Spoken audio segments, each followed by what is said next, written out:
दोस्तों कितनी प्यारी बच्ची है, छोटी सी बच्ची ने बुर्का पहना हुआ है। माशाल्लाह कितनी खूबसूरत लग रही है। क्या नाम है तेरा? आयमा। माशाल्लाह दोस्तों मेरा ख्याल है ये कोई 2 साल की होगी और इसकी देखे बुर्का पहना हुआ कितनी खूबसूरत लग रही है। दोस्तों छोटी सी बच्ची है माशाल्लाह बहुत खूबसूरत। और इसने शुरू में आपने एक छोटा सा वीडियो देख लिया जिसके अंदर एक छोटी सी बच्ची नन्ही सी बच्ची है, 2 साल की बच्ची होगी, ज्यादा से ज्यादा 2 साल की होगी और पर्दे में कितनी खूबसूरत लग रही है। यह है इस्लाम का असल चेहरा। यह है इस्लाम की बेटियां जब पर्दे में रहती हैं तो मोमिन जो मर्द होते हैं उनके सीने जो है कितने चौड़े हो जाते हैं, उनको कितना फख्र महसूस होता है। यह है इस्लाम का खूबसूरत चेहरा। अगर इस्लाम में लड़कियां जो है वो ढके छुप कर रहती हैं, पर्दे में रहती हैं, तो ये खूबसूरती को निखारती हैं। दोस्तों सीमा पाकिस्तान को बदनाम करने के लिए क्या कुछ नहीं किया उसने, इस्लाम को बदनाम करने के लिए क्या कुछ हरबे इस्तेमाल नहीं किए। और ये कुछ अर्सा पहले तक पाकिस्तान में आपने देखा होगा जितनी भी इसकी वीडियोस वायरल हो रही हैं, किसी में भी बुर्का नहीं पहना हुआ, किसी में भी नकाब नहीं लगाया हुआ। और फिर ये स्टेटमेंट देती है कि पाकिस्तान में औरतों को कैदी रखा जाता है। आपने नन्ही सी बच्ची का एक छोटा सा क्लिप देखा जिसके अंदर बच्ची कितने खूबसूरत अंदाज में और जुबान से वो अल्फाज भी अदा कर रही है, पढ़ने के लिए जा रही थी। तो ये है खूबसूरती। ये है सीमा के मुंह पे एक तमाचा, सीमा के मुंह पे एक बहुत बड़ा धब्बा, क्योंकि सीमा जो है बार बार जहर उगलती थी। अब ये जो जिस मुल्क में रहती थी, आज़ादी से खाती थी, आज़ादी से पीती थी, अपने अपने जहां जहां इसके जाना होता था वहां जाती थी, और उसके बावजूद इससे जबरदस्ती कहलवाया जाता था, इससे जबरदस्ती कहलवाया जाता था पाकिस्तान के मुताल्लिक ऐसे बोलो। इसको स्क्रिप्ट लिख लिख कर दिए जाते थे जिसके मुताबिक ये बोलती थी। अब इसका मुंह क्यों बंद हुआ है? याद रखिएगा, अब सीमा को पता चल चुका है कि इसको वहां पे नागरिकता नहीं मिलनी, इसने पाकिस्तान जाना ही जाना है, डिपोर्ट होना है। कुछ दिन लगेंगे, कुछ महीने लगेंगे, कुछ साल लगेंगे, इस पे हम कुछ नहीं कह सकते। लेकिन जब बार बार हमें सोशल मीडिया पे कमेंट्स किए जाते हैं, लोग हमें इंफॉर्मेशन देते हैं, जो जर्नलिस्ट हैं या जो पैनलिस्ट हैं वो इस चीज को बोलते हैं कि आप लोग निश्चिंत रहें, एक ना एक दिन सीमा जरूर जाएगी। भाई मैं तो कहता हूं कि जाएगी, जरूर जाएगी, लेकिन वो जाएगी कब जाएगी ये भी तो हमें बता दिया जाए। 2 साल लग जाएंगे, 2 महीने लग जाएंगे, 1 हफ्ता लगेगा, 4 साल लगेंगे, 5 साल लगेंगे, कितना टाइम लगेगा? आखिर कुछ ना कुछ तो इसके पीछे थोड़ा बहुत एक हिंट मिलना चाहिए ना। हर चीज की क्या साराइयां होती हैं, अंदाजे लगा लिए जाते हैं, लेकिन इस चीज का कोई अंदाजा लगा नहीं पा रहा है।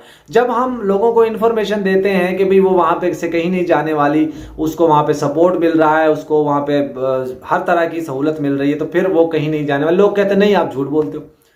भाई हम अपना ओपिनियन शेयर कर रहे हैं आपके साथ, और ओपिनियन शेयर करने से कोई रोक सकता है क्या? उस वक्त भी तो बहुत से लोगों ने हाँ में हाँ मिलाया था सीमा के, जब मेन स्ट्रीम मीडिया, हिंदुस्तान का मेन स्ट्रीम गोदी मीडिया, उसने सीमा की जो है वो कवरेज की और उससे कहा कि सीमा पाकिस्तानियों को क्या पैगाम दोगे, पाकिस्तान में क्या होता है। जो औरत कहती थी मुझे घर से बाहर नहीं निकलने दिया जाता था, जो औरत कहती थी हमें पाँव की जूती समझा जाता, जो औरत कहती थी वहां पे बच्चे पैदा करने की मशीन समझा जाता था, जो औरत कहती थी मैं दुकान तक अकेली नहीं जा सकती थी, जो औरत कहती थी मेरी आंखों में मिर्ची डाली जाती थी, जो औरत कहती थी पाकिस्तान में औरतों को कोई अधिकार नहीं होते, जो औरत कहती थी पाकिस्तान में हिंदुओं को कोई अधिकार नहीं होते, वो औरत ये सारी चीजों को, खुद की ही बातों को डिनाई करती है। कहती है मैं बच्चा एक और पैदा करूंगी। 4 बच्चों के बाद भी उसका दिल नहीं भरा। फिर वो उसकी वीडियोस वायरल होती हैं जो घूमने फिरने की, अयाशी करने की, उस पर भी वो खामोश। फिर उसके बाद अब पाकिस्तान में बहुत से यूट्यूबर जो हैं उन्होंने, किसी ने स्कूल का विजिट किया, किसी ने रोड का विजिट किया, यहाँ पे लोगों से बात की और वो आप लोगों के सामने उसको एक्सपोज किया, वहां से भाग गई।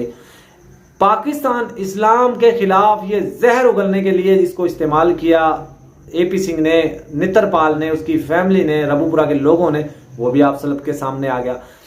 लेकिन दोस्तों किसी को यह ख्याल नहीं रहा कि ये जितने झूठ बोलती, कभी इससे कोई एक सवाल पूछा? किसी भी मीडिया ने, किसी मीडिया पंसद ने एक भी ऐसा सवाल पूछा जो इसके विरोध में जाता हो, जो या ये कहा हो कि चल तुम इतना ही बता दो कि हैदर का घर क्यों बेचा, इतना ही बता दो तुमने हैदर से शादी कैसे की, इतना ही बता दो तुम उसके बच्चों को क्यों लेकर आई, इतना ही बता दो कि तुमने स्कूल में बच्चे एडमिशन करवाए थे कि नहीं करवाए, इतना ही बता दो कि तुम्हारे माँ बाप की तुम औलाद हो भी कि नहीं। कोई भी एक सवाल इससे किसी मीडिया ने पूछा? नहीं पूछा, नहीं पूछेंगे भी नहीं। क्यों नहीं पूछेंगे? वो इसलिए नहीं पूछेंगे कि इनको मीडिया कर्मचारियों को, तमाम मीडिया वालों को मना किया गया था कि खबरदार किसी ने इस टॉपिक पे बात नहीं करनी।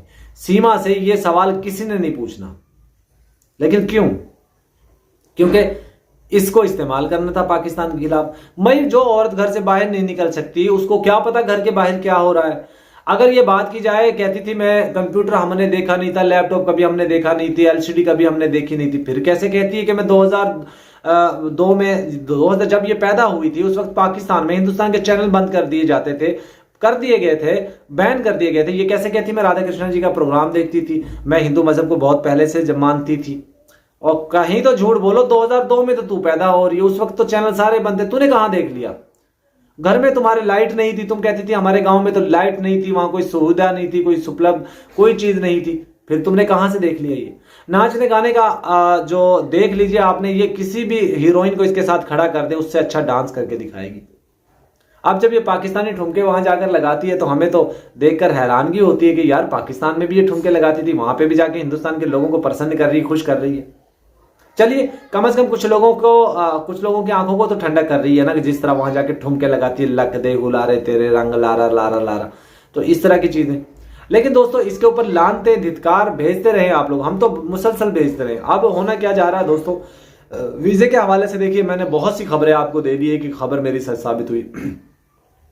कल परसों एक इवेंट आया वहां पे हिंदुस्तान में, जो जिसको करवा चौथ के नाम से कहा जाता है, तो इसने वो भी मनाने की कोशिश की। उसमें देखा इसके साथ लप्पू के साथ उसका भाई खड़ा, उसके पास जूता नहीं है पहनने को, पैंट उसकी गंदी हुई पड़ी है। ऐसे नीच लोग हैं, इनके पास रहेंगे बच्चे जो खुद को कपड़े नहीं पूरे पहन सकते, जिनके घर में जूते नहीं होते पहनने के लिए, वो इनको बच्चों को रखेंगे। जिनको खुद सीमा पाल रही है यूट्यूब पे डांस कर करके वीडियोस बना बना कर, जिनको सीमा पाल रही है वो सीमा को पालेंगे, हैदर के बच्चों को पालेंगे। दोस्तों हम सीमा के लिए आवाज नहीं उठा रहे हैं, बार बार आपको बता दें, सीमा जाए भाड़ में, सीमा जाए जहन्नम में, उससे हमें कोई लेना देना नहीं। हम सिर्फ अपने बच्चों के लिए रिक्वेस्ट कर रहे हैं। मैं उन बच्चों को अपने बच्चे समझता हूं, बेटियों को अपनी बेटी समझता हूं। मैं नहीं समझता वो हैदर के, मैं समझता हूं मेरे बच्चे हैं वो, तो मैं उनके लिए आवाज उठा रहा हूं। मैं तमाम उन हिंदुस्तान की माओ बहनों बेटियों भाइयों का दोस्तों का शुक्रिया अदा करता हूं जो लोग पिछले 8, 9, 18, 19 महीने से हैदर के बच्चों के लिए, हमारे बच्चों के लिए आवाज उठा रहे हैं, मुसलसल आवाज उठा रहे हैं, और आज तक वो उसी जगह पे रुके हुए। तो इंशाल्लाह अब जैसे वीजे के हवाले से भी आपने देखा बहुत सी खबरें आ रही हैं कि वीजा कैंसिल हो चुका है, वीजा नहीं मिलेगा। तो देखिए जानकारी तो है, अगर हम आपको सही खबर दे देंगे तो आप लोग हमें ट्रोल करोगे, इसलिए कभी कभार हमें दिल करता है आपको घुमा फिरा कर खबरें दी जाएं। बहरहाल दोस्तों एक अपडेट है, शाम को एक सीमा की तरफ से एक लाइव आने का प्रोग्राम है, हो सकता है वो लाइव आकर फिर से पाकिस्तान के खिलाफ जहर उगले, और देखते हैं लाइव आकर शाम को सीमा लाइव आती है और क्या राय रखती है अपनी, क्या बकवास करती है, क्या जहर उगलती है। क्योंकि एपी सिंह ने एक एक चीज इसको लिख कर दी है स्क्रिप्ट, और वो चीज आपके सामने अब आ चुकी है।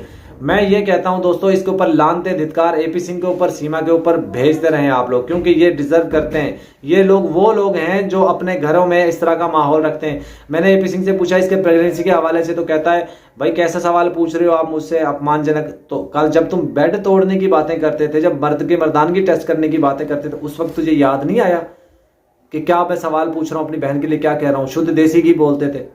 तो दोस्तों ये थी आज की इन्फॉर्मेशन, जानकारी। बहुत जल्द मैं शाम को एक आपके साथ लाइव करूंगा, बड़ी जबरदस्त बहुत सी अपडेट दूंगा, उसमें आप हमारे साथ जरूर जुड़ेगा। अल्लाह हाफिज़।